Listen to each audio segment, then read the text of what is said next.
Assalamualaikum warahmatullahi wabarakatuh. Oke, kali ini kita akan bahas materi tentang hidrokarbon bagian yang pertama. Ya, di hidrokarbon bagian yang pertama, di sini kita akan membahas tentang senyawa organik dan anorganik, kemudian yang kedua nanti kedudukan atom karbon dan penggolongan dari senyawa hidrokarbon itu sendiri. Ya. Oke, langsung aja kita lihat yang pertama. Di sini ada senyawa organik dan anorganik. Ya. Kalau untuk membedakan senyawa organik dan anorganik, ini secara umum, senyawa organik ini adalah senyawa yang bisa diuraikan oleh mikroorganisme, sedangkan senyawa anorganik ini susah diuraikan atau tidak bisa diuraikan oleh mikroorganisme. Oke ya, langsung aja sekarang kita lihat untuk perbedaan senyawa organik dan senyawa anorganik ya. Nah, kalau untuk senyawa organik itu sendiri, senyawa ini kalau untuk dalam hal pemanasan kurang stabil terhadap pemanasan ya. Jadi ingat, yang pertama untuk senyawa organik di sini dia kurang stabil terhadap pemanasan ya.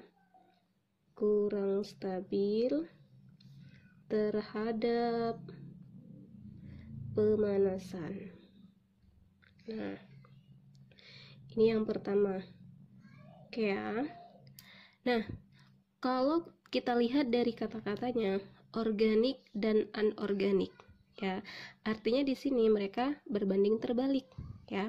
Kalau untuk senyawa organik di sini kurang stabil terhadap pemanasan, jadi artinya nanti kalau untuk senyawa anorganiknya, ciri yang pertama atau perbedaan yang pertamanya, dia stabil terhadap pemanasan ya, benar sekali. Jadi yang pertama untuk senyawa anorganik stabil terhadap pemanasan ya. Oke, paham ya? Oke, kalau udah paham, sekarang kita lanjut perbedaan yang kedua ya. Nah, kalau untuk senyawa organik dalam segi titik didih dan titik lelehnya, untuk senyawa organik di sini rendah. Ya, ingat, untuk senyawa organik titik didih dan titik lelehnya rendah. Ya, titik leleh dan titik didih rendah. Nah, oke. Kalau untuk anorganik artinya kebalikan. Titik didih dan titik lelehnya tinggi. Ini kakak singkat TD ya, titik didih dan titik lelehnya TL tinggi untuk senyawa anorganik. Oke, itu perbedaan yang kedua ya. Sekarang kalau untuk perbedaan yang ketiga, senyawa organik di sini dia larut dalam pelarut nonpolar ya. Pelarut nonpolar di sini contohnya kayak CCl4 atau kloroform ya. Jadi di sini dia sangat mudah sekali larut ya. Jadi ingat di sini dia larut dalam pelarut nonpolar ya. Nonpolar.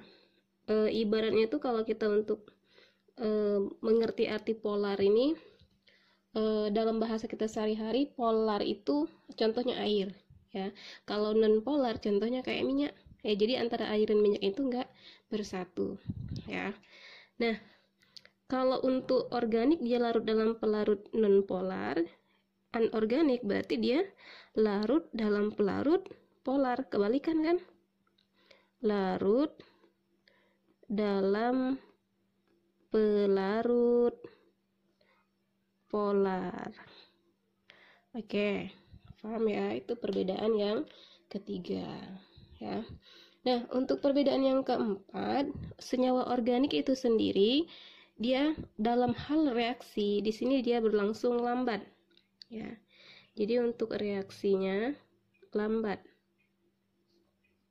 Senyawa organik.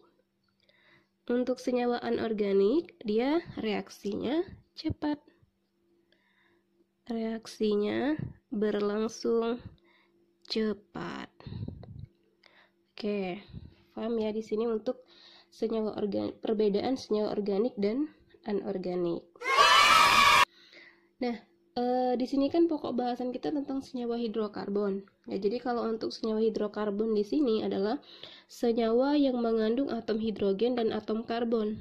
Ya, nah nanti kalau untuk senyawa hidrokarbon di sini kita harus memahami dulu salah satu ciri khas dari atom karbon atau yang pertanyaan-pertanyaan yang sering keluar di soal itu nanti membahas tentang jenis dari atom karbon itu sendiri. Ya, nanti ada atom karbon primer, atom karbon sekunder, tersier, dan atom karbon kuartener. Ya, oke, di sini kalau untuk membedakannya, atom karbon primer ini artinya nanti kedudukannya dalam senyawa atau dalam ikatan. Atom karbon primer ini merupakan atom karbon, ya, ingat atom karbon yang terikat, ya, yang terikat pada ingat ya, jadi kalau atom karbon primer di sini adalah atom karbon yang terikat pada satu atom karbon yang lain, ya. Nah, jadi kalau misalnya terikat satu karbon yang lain, ini kakak langsung buat contoh ya. Di sini kan ada atom karbon, ya. Nah, ini juga ada atom karbon, ini juga ada atom karbon. Ya, yang dikatakan karbon primer tadi atom karbon, ya, atom karbon yang terikat pada satu atom karbon lain. Contoh, di sini ada atom karbon, dia terikat pada C di sini. Nah, ini kan dia hanya terikat pada C yang satu saja. Jadi dia disebut dengan atom karbon primer. Ya, ini juga atom karbon primer. Atau cara mudah kita menentukan di soal nanti, atom karbon primer itu langsung aja kita pilih yang CH3, karena CH3 itu pasti kedudukannya di ujung. Ya, oke, itu untuk atom karbon primer. Ya, yang kedua ada atom karbon sekunder. Atom karbon sekunder ini adalah atom karbon yang terikat pada dua atom C lainnya. Contoh di sini, kalau kita buat di sini, contohnya ada ini salah ya, ini kurang 2 ikatan, ada CH2 ya. Ada atom karbon di sini terikat pada atom karbon yang satu, dan di sini ada satu lagi. Nah, ini disebut dengan atom karbon sekunder ya. Ini atom karbon sekunder ya. Kalau atom karbon tersier, atom karbon yang terikat pada 3 atom C lainnya. Nah, contohnya ini CH ya. CH di sini terikat 1, 2, 3 dengan atom karbon yang lainnya. Ya. Kalau atom karbon kuartener di sini atom karbon yang terikat pada 4 atom karbon lainnya. Nah, contohnya ini ya, terikatnya 1, 2, 3, 4. Oke, paham ya? Jadi cara kita menentukan jenis karbon primer, sekunder, dan tersier, kalau C primer itu ditandai dengan CH3, C sekunder di sini CH2, C tersier CH, C kuartener itu C saja. Oke, sekarang kita lanjut pokok bahasan selanjutnya. Di sini ada klasifikasi senyawa hidrokarbon, ya. Nah, di sini hidrokarbon itu sendiri kakak kelompokkan menjadi 2 bagian. Yang pertama ada senyawa hidrokarbon berdasarkan jumlah ikatan, kemudian yang kedua berdasarkan bentuk rantainya, ya. Oke, langsung aja yang pertama kita bahas ada senyawa hidrokarbon berdasarkan jumlah ikatan, ya. Berdasarkan jumlah ikatan, senyawa hidrokarbon dibagi menjadi 2. Ada hidrokarbon jenuh dan hidrokarbon tak jenuh.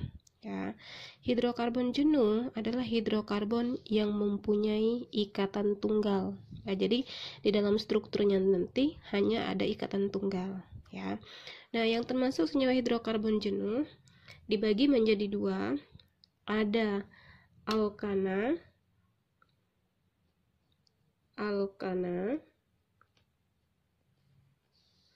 ya. Yang kedua ada sikloalkana. sikloalkana. Nah, itu yang termasuk senyawa hidrokarbon jenuh, ya. Oke, apa sih bedanya antara senyawa alkana dan sikloalkana?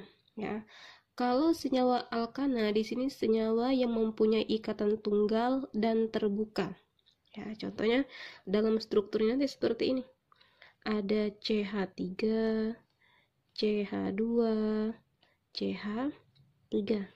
Nah, dia rantai terbuka. Oke. Kalau untuk sikloalkana, di sini senyawa hidrokarbon ikatan tunggal yang rantai tertutup. Contoh, CH2, CH2, CH2, CH2. Nah, ini senyawa sikloalkana. Oke, paham ya? Nah, ini untuk pengelompokannya dulu. Oke. Yang kedua, ada senyawa hidrokarbon tak jenuh.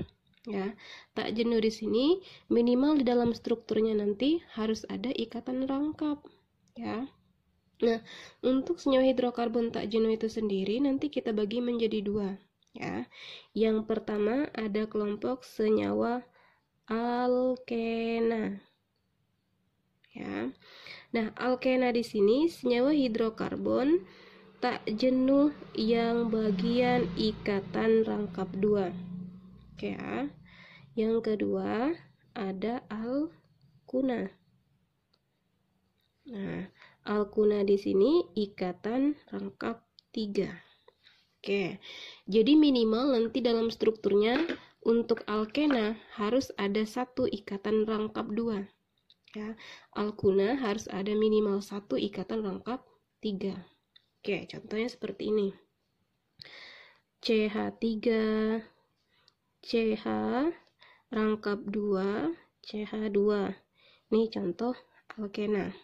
Oke ya. Alkuna minimal ada ikatan rangkap 3.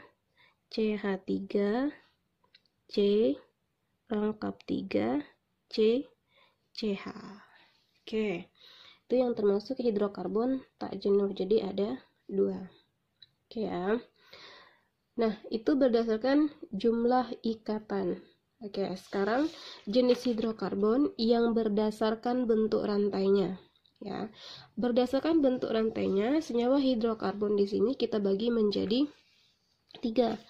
Ada kelompok senyawa alifatik, alisiklik, dan aromatik. Ya. Nah, kalau untuk senyawa alifatik ini adalah senyawa hidrokarbon yang termasuk rantai terbuka. Ya.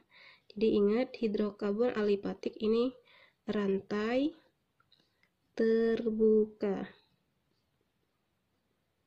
Oke, jadi kalau untuk rantai terbuka dia bisa ikatan rangkap, bisa ikatan tunggal. Contoh, ada CH3, CH2, CH3, CH3, CH rangkap 2, CH2. Atau bisa juga rangkap 3, CH3, C rangkap 3, CH. Nah, itu yang termasuk hidrokarbon alifatik. Ya, jadi dia rantai terbuka. Oke, paham ya? Nah, sekarang yang kedua ada senyawa hidrokarbon alisiklik. Kalau alisiklik di sini senyawa hidrokarbon rantai tertutup. Ya, jadi ingat di sini hidrokarbon rantai tertutup. Nah, yang termasuk hidrokarbon rantai tertutup, contohnya tadi ada sikloalkana. Ya, jadi contohnya ada sikloalkana. Contoh CH2, CH2, CH2, CH2. Itu yang termasuk alisiklik. Ya.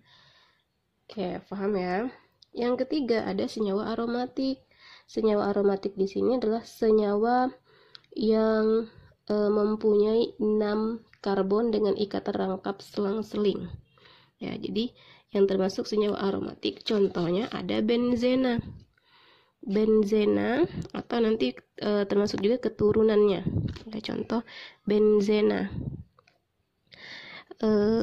C A, kemudian ada CH, C-nya ada 6 ya. CH, C-nya ada 6 juga, H-nya ada 6. CH, kemudian di sini ada CH. Satu lagi ya, CH. Nah, aromatik di sini syaratnya ada ikatan rangkap 2 seling.